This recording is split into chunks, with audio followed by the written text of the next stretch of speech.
दोस्तों नमस्कार। VK knowledge electrical में आप सभी का स्वागत है। कंपटीशन एग्ज़ाम्स के प्रीवियस पेपर लेकर हम एक बार फिर उपस्थित हैं। दोस्तों ये paper Andhra Pradesh eastern power distribution company limited का ये पेपर है और जूनियर लाइनमैन सेकंड या एनर्जी असिस्टेंट इसको हम बोल सकते हैं। अभी रिसेंटली इसका वैकेंसी आया था।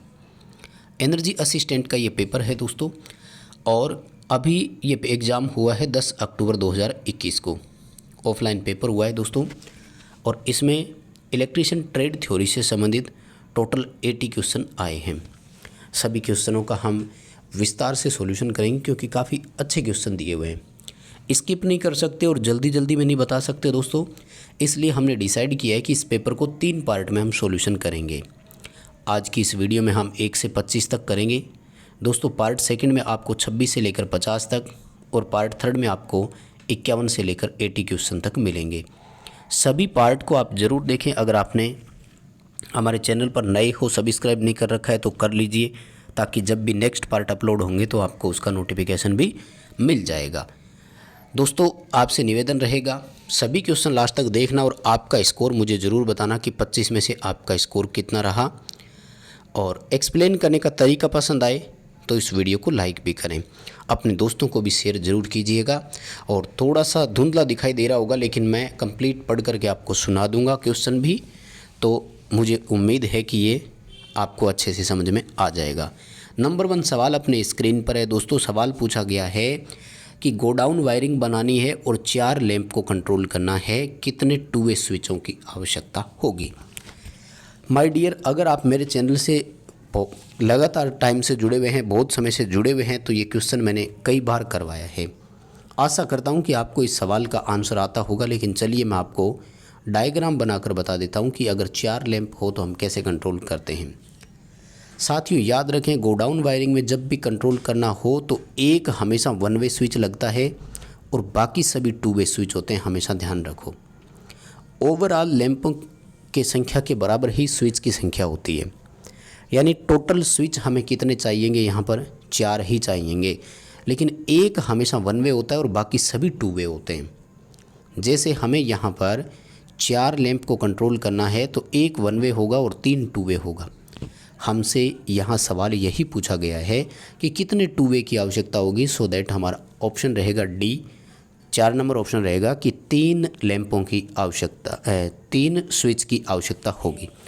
अगर 1 वे स्विच की पूछे तो वो हमेशा एक होता है और स्टार्टिंग में लगता है।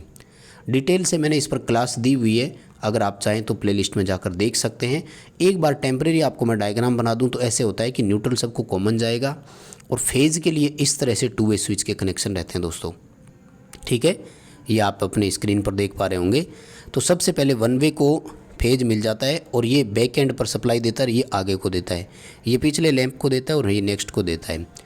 इस तरह से ओवरऑल इसके कनेक्शन रहते हैं। चलिए अगले सवाल की तरफ चलते हैं, जो कि ठीक ठाक सवाल है, एग्ज़ाम की दृष्टि से इम्पोर्टेंट भी है। सवाल पूछा गया है कि कौन सा इंस्ट्रूमेंट अर्थ प्रतिरोध नापने के काम आता है। किन्हीं 2 बिंदुओं के बीच अर्थ का प्रतिरोध नापना है। दोस्तों अर्थ का रेजिस्टेंस नापने के लिए अर्थ रेजिस्टेंस टेस्टर ही आता है स्पेशल, और यह है फॉल ऑफ पोटेंशियल के सिद्धांत पर काम करता है। फॉल ऑफ पोटेंशियल हिंदी में बोलते हैं विभव के गिरने के सिद्धांत पर काम करता है। उम्मीद करता हूँ आपको और भी अच्छे से समझ में आ रहा होगा। अर्थ टेस्टर जब भी अर्थ का रेजिस्टेंस नापता है तो ध्यान रखना एसी सप्लाई का उपयोग करता है। अर्थ प्रतिरोध नापते समय डीसी का उपयोग नहीं कर सकते, क्योंकि जो हमारी मिट्टी होती है ना, उस मिट्टी में केमिकल्स पाए जाते हैं और डीसी उनके साथ एक्शन करना शुरू कर सकती है, वैद्युतिक अपघटन प्रक्रिया हो जाएगी। तो कहते हैं कि रेजिस्टेंस के मान में परिवर्तन आ सकता है, शुद्ध रीडिंग की गारंटी नहीं होगी, इसलिए अर्थ टेस्टर एसी देता है। चलिए अगले सवाल की तरफ चलते हैं दोस्तों। सवाल है अर्थ टेस्टर में पोटेंशियल और करंट कॉइल जो होती है वो एक दूसरे से कितने डिग्री एंगल पर रखी जाती है। तो दोस्तों सीसीपीसी जो होती है वो 90 डिग्री के अंतर पर रखी जाती है। सिंगल फेज का होता है जनरली, मतलब सिंगल फेज तो क्या कहते हैं, सीसी और पीसी की बात होती है इसमें। तो सी ऑप्शन रहेगा हमारा, 90 डिग्री आएगा इसमें। दोस्तों अगला सवाल, ये काफ़ी इजी क्वेश्चन है और हमने इस सवाल को अभी रिसेंटली पढ़ाई है। वायरिंग वाला चैप्टर भी मैंने कराया था। सवाल पूछा है कि गैल्वेनाइज्ड आयरन का जब पाइप हो तो इलेक्ट्रोड का आंतरिक व्यास किससे कम नहीं होना चाहिए, तो 38 mm है, 38 mm से कम नहीं होना चाहिए दोस्तों, ध्यान रखना। साथियों वायरिंग के डेटा से संबंधित मैंने एक स्पेशल क्लास दी हुई है, तो ये सब मैंने उसमें लिखवाए थे। अर्थिंग से संबंधित स्पेशल डेटा की एक क्लास है, प्लेलिस्ट में जाकर आप देख सकते हैं, उसमें मैंने सब कुछ बताया है। रोड का साइज़ कितना होना चाहिए, प्लेट का साइज़ कितना होना चाहिए, स्ट्रिप का साइज़ कितना होना चाहिए, पाइप का साइज़ कितना होना चाहिए। 4 अर्थिंग है, मैंने चारों के बारे में आपको खुल करके वहाँ बताया है। आगे चलिए, इंडियन इलेक्ट्रिसिटी रूल 48 के अनुसार एक प्रकाशीय परिपथ में कितने % का वोल्टेज ड्रॉप एक्सेप्टेबल है सप्लाई का, और +1 वोल्ट, यानी ड्रॉप +1 वोल्ट, तो दोस्तों 2% है, यानी ±2% +1 वोल्ट। जैसे मान लो 250 वोल्ट सप्लाई है तो इसका 2% और इसमें 1 वोल्ट आपको और जोड़ देनी है, यानी लगभग 6 वोल्ट हो गया। अगला सवाल, which type of fire extinguisher, कौन सा अग्निशामक यंत्र वैद्युतिक उपकरणों की आग बुझाने के लिए उपयोग नहीं लिया जाएगा। Note be used for electrical fire लिखा है दोस्तों, ध्यान से समझिएगा। तो इसमें दोस्तों हमारा डी उत्तर आएगा, फोम टाइप। झाग वाला यंत्र जो है ना, ये लिक्विड द्रव में लगी आग बुझाने के काम आता है। हेलोन ड्राई टाइप और कार्बन डाइऑक्साइड यानी CO2, ये तीनों इलेक्ट्रिकल आग का शमन करने के लिए उपयोग में लिए जाते हैं, जबकि डी नहीं लिया जाता। दोस्तों उम्मीद कर रहा हूँ सभी को अच्छे से सवाल समझ में आ रहे हैं, तो बने रहिए, सभी सवालों को लास्ट तक देखिए। पसंद आए तो लाइक ज़रूर करना और कमेंट करके बताया करो यार कि आपको कैसा लगता है। अगला सवाल, इंडिकेटिंग इंस्ट्रूमेंट में वह आवश्यक बल कौन सा है जो पॉइंटर को फाइनल अंतिम मान पर विक्षेपित करने के लिए रेस्ट पोजीशन में तुरंत ले आता है। यानी एक जो सूचक मापी यंत्र होता है उसमें 3 बल काम करते हैं, डिफ्लेक्टिंग टॉर्क, कंट्रोलिंग टॉर्क और डैम्पिंग टॉर्क।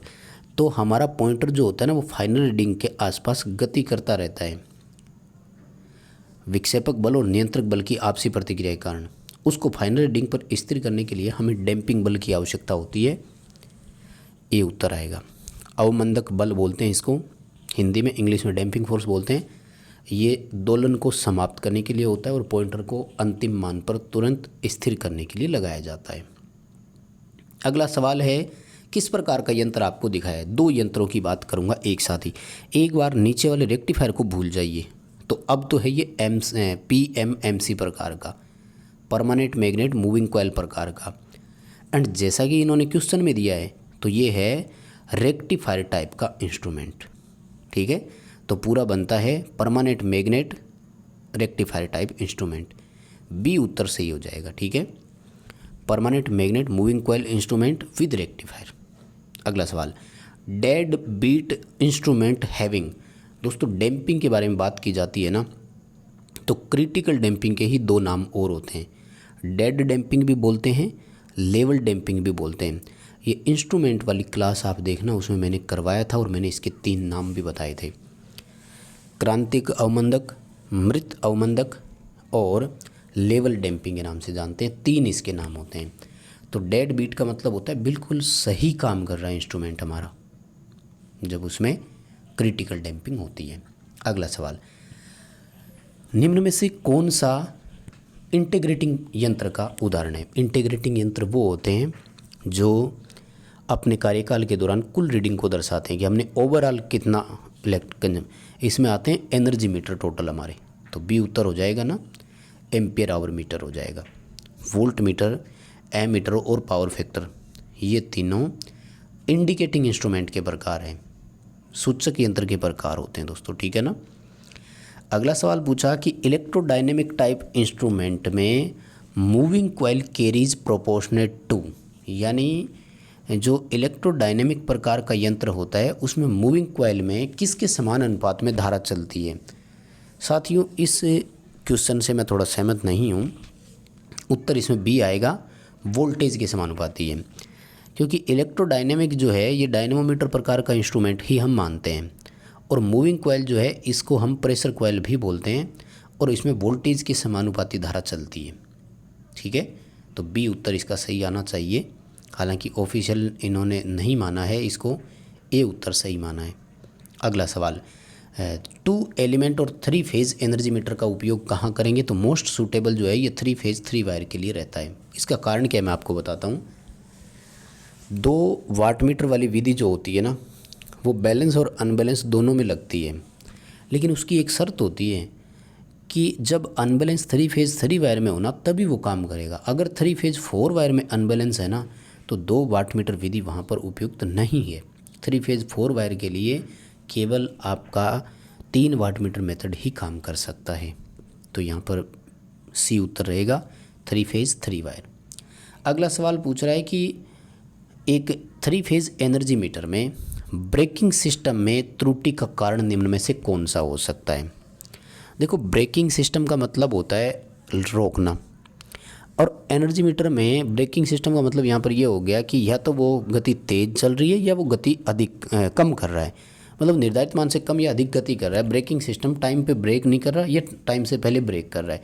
तो ये है डिस्क का, क्योंकि उसमें डैम्पिंग मैग्नेट लगते हैं, और डिस्क जो है ना वो हमेशा ध्यान रखना इस डैम्पिंग मैग्नेट के हमेशा किनारे पर होनी चाहिए। अगर ये डिस्क खिसक करके सेंटर तक आ जाती है ना, तो डिस्क को रोक नहीं पाएगा, वो ज़्यादा गति करेगी।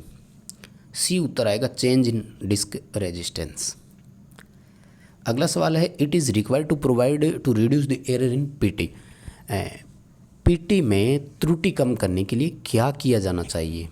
तो यहाँ पर दोस्तों ए ऑप्शन सही है, शॉर्ट मैग्नेटिक पाथ, यानी चुंबकीय पथ जो है इसको जितना हो सके छोटा रखें तो पीटी में उतनी ही कम त्रुटि आएगी। नेक्स्ट हमारा क्वेश्चन है, 3 फेज़ पावर फैक्टर मीटर जो है उसमें 2 मूविंग कॉइल होती है जो एक दूसरे से कितने डिग्री के एंगल पर जुड़ी है? दोस्तों 3 फेज़ है तो सीधी सी बात है 120 डिग्री के एंगल पर ही होगी। ठीक है ना, ए ऑप्शन यहाँ पर करेंगे। और आगे दोस्तों सवाल पूछा है कि सिलिकॉन में जो एटम्स यानी कितने परमाणु जो होते हैं वो कितने होते हैं? तो ये तो बहुत ही सिंपल सा क्वेश्चन है। सिलिकॉन में 14 होते हैं, जर्मेनियम में 32 होते हैं। सिलिकॉन में कम परमाणु क्रमांक जो है उसे अधिक स्टेबिलिटी प्रदान करते हैं, इसलिए वो हाई टेम्परेचर सहन कर जाती है और हाई बैरियर पोटेंशियल भी उसका होता है। अगला सवाल, ट्रांजिस्टर में कलेक्टर जो है वो एमीटर की अपेक्षा भौतिक रूप से बड़ा बनाया जाता है, इसका कारण क्या है? ये काफ़ी अच्छा क्वेश्चन है, मैंने कई बार आपको ये सवाल करवाया दोस्तों। बी उत्तर इसका सही होगा, डिसिपेट मोर हीट। कलेक्टर को अधिक ऊष्मा सहन करनी होती है, इसलिए उसको भौतिक रूप से बड़ा बनाते हैं। हालांकि डोपिंग के मामले में पूछे तो ध्यान रखना एमीटर की डोपिंग ज़्यादा होती है, यानी एमीटर को ज़्यादा डोप किया जाता है कलेक्टर की अपेक्षा, और बेस तो डोपिंग में भी सबसे कम है और फिजिकली भी सबसे छोटा होता है। अगला सवाल, एक ट्रांजिस्टर कट ऑफ रेजिन में चल रहा है तो वो कैसे काम करेगा? ओपन स्विच की भांति काम करेगा। अगर सैचुरेशन मोड में है तो क्लोज स्विच की भांति काम करेगा, और एक्टिव रेजिन जब होता है तो उसको हम एक एम्पलीफायर के रूप में काम में ले सकते हैं। तो ध्यान रखें, अभी हमारा डी उत्तर सही होगा, ओपन स्विच की भांति वो यहाँ पर बिहेव करता हुआ नजर आएगा। हाँ, ये भी काफ़ी अच्छा सवाल है। हाफ वेव रेक्टिफायर में इनपुट आरएमएस जो है वो वी आरएमएस है, तो आउटपुट वोल्टेज की गणना के लिए क्या फॉर्मूला है? तो 0.45 इंटू वी आरएमएस होता है, और अगर दोनों फुल वेव की बात की जाए तो 0.90 इंटू वी आरएमएस होता है। ठीक है, ये तो सबको आता होगा, हमने बहुत बार किया हुआ है, तो आपसे उम्मीद कर रहा हूँ मैं कि काफ़ी ये आपको अच्छे से कवर अप हो रहा है। 20वां सवाल, शंट जनरेटर की दक्षता अधिकतम होती है जब परिवर्तित हानियाँ स्थिर हानियों के बराबर हो जाए। वेरिएबल लॉस और कांस्टेंट लॉस अगर इक्वल है तो एफिशिएंसी उसकी मैक्सिमम होती है। और नेक्स्ट जो सवाल पूछा जा रहा है वो एक न्यूमेरिकल है दोस्तों। 4 पोल का डीसी जनरेटर, 300 लेप वाउंड चालक है इसमें, और फ्लक्स प्रति पोल का मान 0.01 वेबर है। जनरेटर 800 आरपीएम पर चल रहा है। प्रेरित ईएमएफ की गणना करनी है। दोस्तों इंड्यूस ईएमएफ के लिए फॉर्मूला होगा phi Z N P 60 upon A, है ना, अपॉन 60 ए। बस सभी मान दिए हुए हैं वैल्यू रखनी है और कैलकुलेशन करना है। उत्तर आएगा 40 वोल्ट। बिल्कुल सही उत्तर है। आप अपना आंसर करें और कैलकुलेशन करके मिलान ज़रूर कर लें उत्तर का कि आपका भी इतना ही आ रहा है क्या। तो आप अपने उत्तर का मिलान ज़रूर करें और कन्फर्म है इसका आंसर जो है वो 40 वोल्ट ही आएगा। नेक्स्ट हमारा सवाल है कि किस प्रकार के मतलब वोल्टेज बनाने के लिए निम्न में से किस में अवशिष्ट चुंबकत्व की आवश्यकता होती है। Residual magnetism of the field pole is necessary for the voltage buildup in, यानी निम्न में से किस में वोल्टेज निर्माण करने के लिए फील्ड पोलों में अवशिष्ट चुंबकत्व आवश्यक होता है। देखो वोल्टेज बिल्डअप करने के लिए जनरेटर का ही ऑप्शन आएगा, इसलिए ए और सी तो वैसे ही ऑप्शन नहीं हो सकते क्योंकि ये मोटर दे रखा है। पृथक उत्तेजित वैसे नहीं हो सकता क्योंकि इसमें बाहर से देते हैं, इसलिए इसकी फील्ड कोर में अगर अवशिष्ट चुंबकत्व नहीं हो तब भी ये वोल्टेज बिल्डअप करने में सक्षम होता है। सीरीज शंट और कंपाउंड में से कोई भी एक ऑप्शन होना चाहिए, इसलिए हमारा उत्तर जो है वो बी हो जाएगा। डीसी शंट जनरेटर इसका उत्तर हो जाएगा। काफ़ी आसान क्वेश्चन है ये और मुझे लगता है कि आपको भी ये ठीक ठीक कवर अच्छे से था। अगला सवाल, specially treated are use to produce modern electronic component such as transistor and IC यानी इंटीग्रेटेड सर्किट। ये सवाल पूछ रहा है कि वर्तमान इलेक्ट्रॉनिक जो घटक होते हैं जैसे ट्रांजिस्टर आईसी के जितने भी सर्किट होते हैं वो उनमें विशेष प्रकार के कौन होते हैं, तो विशेष प्रकार के सेमीकंडक्टर होते हैं। अर्धचालक उत्तर आएगा क्योंकि अगर बाकी और ऑप्शन देखते हैं तो हमारे पास ऑप्शन यही आता है। इलेक्ट्रॉनिक सर्किट है पूरा अर्धचालकों पर टिका हुआ है, सो दैट बी ऑप्शन हमारा यहाँ पर सही रहेगा और उम्मीद है आपका भी ये सवाल तो सही हो ही जाना था। अगला क्वेश्चन पूछ रहा है आपसे कि एक अर्धचालक के जो वैलेंसी कक्ष होता है, संयोजी कक्ष होता है, उसमें कितने मुक्त इलेक्ट्रॉन होते हैं, तो 4 होते हैं मुक्त इलेक्ट्रॉन अर्धचालकों में। ठीक है, इसमें तो किसी को कोई डाउट नहीं है। एंड नेक्स्ट हमारा एक न्यूमेरिकल है भाई, इसमें पूछा है कि 20 ओम के प्रतिरोध में से और परिपथ की कुल धारा कितनी है हमें ये बता दो। यानी 2 उत्तर देने हैं, एक तो 20 ओम प्रतिरोधक में से धारा और एक परिपथ की कुल धारा। देखो 3 रेजिस्टेंस समांतर में जुड़े हुए हैं, 100 ओम, 20 ओम और 25 ओम के। तो सबसे पहले तो 20 ओम वाले की धारा निकाल दो, I बराबर V/R का फॉर्मूला लगा दो। वोल्टेज है 200 वोल्ट और 20 ओम का रेजिस्टेंस है तो 10 एम्पीयर करंट हो गई।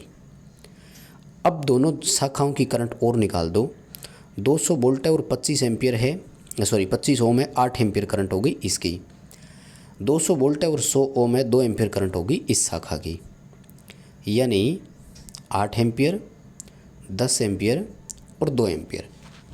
अब डीसी का समांतर सर्किट है, तीनों करंट को जोड़ दीजिए, 8 2 10 और 10 20 एम्पीयर।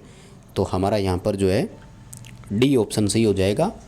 20 ओम के प्रतिरोधक में प्रवाहित धारा जो है वो तो 10 एम्पीयर हो जाएगी और सर्किट की टोटल करंट जो है वो 20 एम्पीयर हो जाएगी। तो बस दोस्तों यही थे 25 क्वेश्चन आज की इस वीडियो में। बाकी आपको बचे हुए क्वेश्चन और अगले पार्ट में करवाए जाएंगे।